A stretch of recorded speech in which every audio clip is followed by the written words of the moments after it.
tinest drive ni Sir at meron di inaasahang nangyari sa scooter niya. Kung hindi ka pa nakalike at follow sa aming page, baka naman.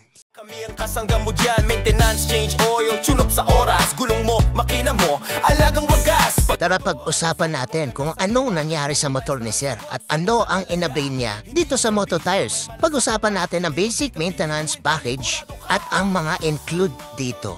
Una sa lahat, throttle body cleaning, FI cleaning, intake manifold cleaning,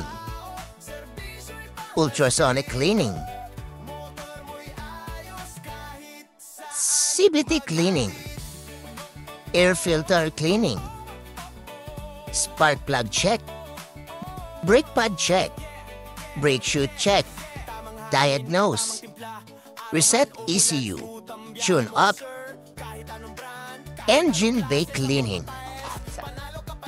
Siyempre, una sa lahat, baklasin muna natin ang throttle body. At ipapakita sa inyo kung gaano kadumi nga ba ito. Ayan no.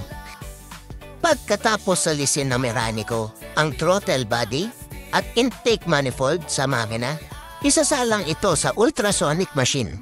Check ang spark plug kung need na papalitan ng spark plug or hindi pa. Pero usually, nire-replace ang spark plug 9K to 12K odo. Pinapalitan na po dapat yan. At ayun na nga, parang bago ulit yung spark plug ni Sir.